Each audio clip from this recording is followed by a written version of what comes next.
సూరాయిపాళెం ఇసుక రీచ్లో 100 కోట్ల రూపాయలు నొక్కేయడానికి సర్వేపల్లి ఎమ్మెల్యే సోమిరెడ్డి చంద్రమోహన్ రెడ్డి పథకం రూపొందిస్తున్నారని వైఎస్ఆర్సీపీ నాయకులు వాకాటి శ్రీనివాస్ రెడ్డి ఖాదర్ ఆరోపించారు. నెల్లూరు జిల్లా పొదలకూరులోని వైఎస్ఆర్సీపీ కార్యాలయంలో మండల వైఎస్ఆర్సీపీ నాయకులు మీడియా సమావేశంలో మాట్లాడారు. ఈ సందర్భంగా వారు మాట్లాడుతూ మాజీ మంత్రి కాకాణిపై టీడీపీ నాయకులు అసభ్య పదజాలంతో మాట్లాడుతున్నారని, ఇది మంచి పద్ధతి కాదని, టీడీపీ అధికారంలోకి వచ్చి నెల రోజులు గడవక ముందే వైఎస్ఆర్సీపీ నాయకులు ఆస్తులు నష్టం కలిగించేలా దాడులు చేస్తున్నారని మండిపడ్డారు. రాజకీయాల్లోకి రాకముందు కాకాణి ఆస్తులు, రాజకీయాల్లోకి వచ్చిన తర్వాత కాకాణి ఆస్తులు చెప్పేందుకు మేము సిద్ధమని, సర్వేపల్లి ఎమ్మెల్యే సోమిరెడ్డి చంద్రమోహన్ రెడ్డి ఆస్తులు చెప్పేందుకు మీరు సిద్ధమా అని వారు ప్రశ్నించారు. ఇక్కడ కానిపెడితే ఇక్కడ ఉండే రైతులందరూ ఇబ్బంది పడతారు, భూగర్భ జలాలు అడుగంటిపోతాయి. కాబట్టి ఇది పెట్టొద్దని వేడుకోగానే ఆయన ఆ ఇసుక నుంచి మంత్రిగా ఉండి కూడా అనుమతించకుండా అక్కడ రైతులకు సూరాపల్లకి అందరికీ ఉపయోగపడేది. అయితే మీరు ఇప్పుడు దాంట్లో 100 కోట్లు తీసుకునేదానికి, దాంట్లో నొక్కేసేదానికి ప్రణాళికలు సిద్ధం చేస్తున్నారు. భాష భావజాలాల గురించి మాట్లాడతారు. కాకాని గవర్నమెంట్ గారు స్టేజ్లో మాట్లాడుతున్నారు అనేది ఆయన సమయ సందర్భం బట్టి అవతల వారు మాట్లాడే దాన్ని బట్టి మాట్లాడతారు. కానీ అన్నీ ఆయన ముందుగా ఏదో మాట్లాడారు ఉండదు. అవతల వారు మాట్లాడే దాన్ని బట్టి ఆయన పరుష పదాలు ఉండదే. కానీ మీలాగా ఎక్కడ బూతులు తిట్టడం అనేది ఆయన చేత కాదు. మా నాయకుడు కాకాని గవర్నమెంట్ గారు మాకు నేర్పింది ఒకటే, అభివృద్ధి చేద్దాం మనం. ఆయన ఒకటి అన్నాడు ఎలక్షన్లో, మళ్ళీ మనం గెలిస్తే మొదటి రోజు నుంచే మనం పనిచేయాలి, ప్రజలకు పనిచేయాలి. అక్కడ ఉద్దేశం కలిగిన మీరు మొదటి రోజు నుంచి కక్ష సాధింపులు చేస్తారు. అలా చేయడం ఈ స్థాయికి మేము చిన్నవాడమే. కానీ మా మీద మీకు పట్టడం కాదు. అలా ప్రజలకు అభివృద్ధి చేయండి, మీ దేశంలో వాళ్ళకు న్యాయం చేయండి, వాళ్ళకి అభివృద్ధి చేస్తుంటే 40 రోజులు అయితే ఒక్క పని చేస్తారు. పొదలకూరులో ఒక్క పని చేయాలి.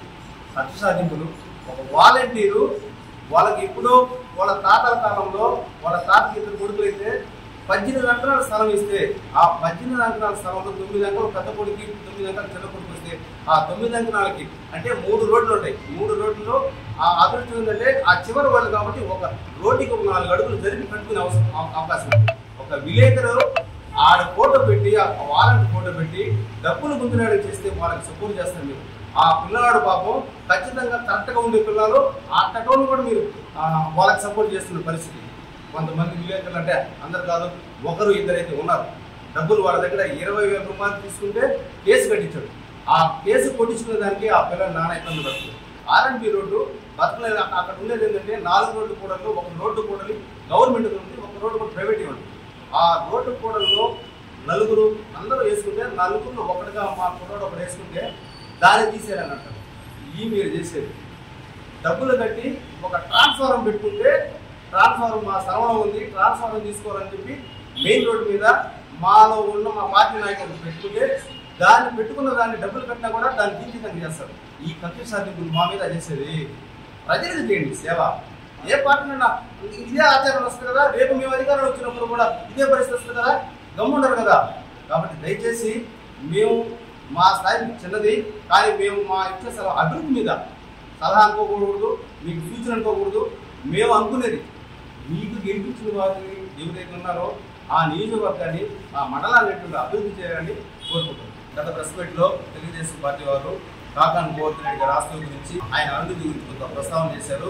మా నాయకుడు కాకాని గోవర్ధన్ రెడ్డి గారు రాజకీయాల్లో రాకుండా ఆస్తులు, రాజకీయాల్లోకి వచ్చిన తర్వాత ఉన్న ఆస్తులు, అలాగే సోమిరెడ్డి గారు రాజకీయాల్లో రాకుండా ఉన్న ఆస్తులు, రాజకీయాల్లోకి వచ్చిన తర్వాత ఆస్తులు మీద మేము చర్చకు సిద్ధంగా ఉన్నాం. ఈ రోజు ఏ రోజు చెప్తే ఆ రోజు మేము చర్చకు సిద్ధంగా ఉన్నాం. ఆయన రాజకీయాల్లో ఆస్తులు పోగొట్టుకున్నాడు, ఎంత చిన్న కొనుక్కున్నాడే కానీ ఆయన పోగొట్టుకున్న సంగతి కూడా మాకు కూడా తెలుసు. ఆ చర్చలకైతే మేము సిద్ధంగా ఉన్నాం. సర్వేపల్లి నియోజకవర్గంలో మీ మీతో నమ్మకంతో మిమ్మల్ని గెలిపించారు, ఎమ్మెల్యేగా గెలిపించారు. అదేవిధంగా తెలుగుదేశం పార్టీ ఈ నియోజకవర్గంలో అధికారంలో రావడానికి కూడా అవకాశం ఉంది. ఈ అవకాశాన్ని ఎలా ఉపయోగించుకోవాలంటే 10 మందికి మంచి చేయాలి. నన్ను నమ్మి ఓటేసి గెలిపించారు ప్రజలకు ఏం చేయగలరు, వాళ్ళకి ఏం చేయాలి. 4 పర్యాలు ఓడిపోయినాను, మళ్ళా గెలిచాను. గెలిచిన తర్వాత నన్ను నా మీద నమ్మకం పెట్టుకోవాలి, ఏ విధంగా వాళ్ళకి సేవ చేయాలి అనేది ఏ నాయకులైనా దాని మీదే దృష్టి పెట్టాలి. అంతే కదండి. ప్రతి పార్టీలో కార్యకర్తలు ఉంటారు, ప్రతి పార్టీలో నాయకులు ఉంటారు. వాళ్ళ పార్టీ గెలవడానికే వాళ్ళు సమశక్తులు కొడుతున్నారు. అలా చేసిన తర్వాత నేను నా పార్టీకి నా నాయకుడికి గెలవడానికి నేను తీసుకుంటాను. అదేవిధంగా అవతల వాళ్ళు అలాగే చేస్తారు. సో మేము గెలిపించుకున్నామా, అది మా రాజకీయంలో మేము గెలిపించుకున్నాం, మేము చేసిన సేవలు బట్టి మేము ప్రజలకి ఏం మంచి చేసామా, వాళ్ళకి ఏం చెడు చేసామా అని ప్రజలు మాకే తీర్పిస్తాం. సో ఈ మధ్య వచ్చిన తీర్పు వల్ల కొన్ని గుణపాఠాలు నేర్చుకుంటాం. మేమేం ప్రజలకు చేయలేకపోయామో, మా మీద ఎందుకు వ్యతిరేకత వచ్చింది, మేము ఎందుకు ఓడిపోయామో దాని మీద మేము పరిశీలించుకుంటాం. తర్వాత మళ్ళా మేము ఎలాగెలాగో ముందుకెళ్తాం. ఇది అంతేగాని మేము 5 ఏళ్ళు ఒకసారి అధికార పక్షంలో లేకపోయినా 5 ఏళ్ళు మా నాయకుడు ఎమ్మెల్యేగా ఉన్నారు. తర్వాత అధికారంలో పక్షంలో వచ్చిన తర్వాత 5 ఏళ్ళు మా నాయకుడు గోవర్ధన్ రెడ్డి గారు ఎమ్మెల్యేగా ఉన్నారు. వచ్చినప్పటి నుంచి 10 ఏళ్లలో ఎంత అభివృద్ధి చేశారు మా నాయకుడు.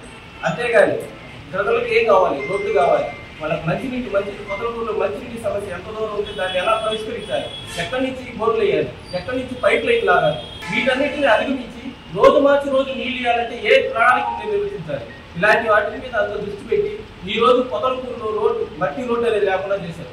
40 నియోజకవర్గం మొత్తం మీద మట్టి రోడ్డు అనేది లేకుండా చేశారు. మంచినీటి సమస్య అనేది లేకుండా చేశారు. ప్రతి ఇంటికి వాలంటీర్ ద్వారా వాళ్ళు అడగకముందే వాళ్ళ ఇంట్లో చేర్చారు. ఇటువంటి మంచి పనులు ఎంతో చేశారే తప్ప కక్ష సాధింపు చర్యలు ఏనాడూ చేయలేదు. ఎవరైనా తప్పు చేస్తే అది ఏ పార్టీ వాళ్ళైనా సరే లీగల్ గా ప్రొసీడ్ అయ్యారే తప్ప వాళ్ళ మీద కక్ష సాధింపు చర్యలు ఏ రోజు ఇక్కడ చేయలేదు, మా గవర్నమెంట్ గారు చేయలేదు.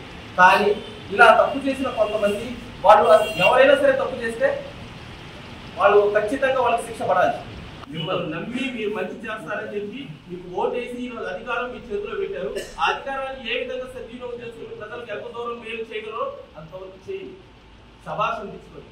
గోవర్ధన్ రెడ్డి కంటే కూడా సోమిరెడ్డి గారు బాగా చేశారని చెప్పి పేరు తెచ్చుకోండి కాదనట్లేదు.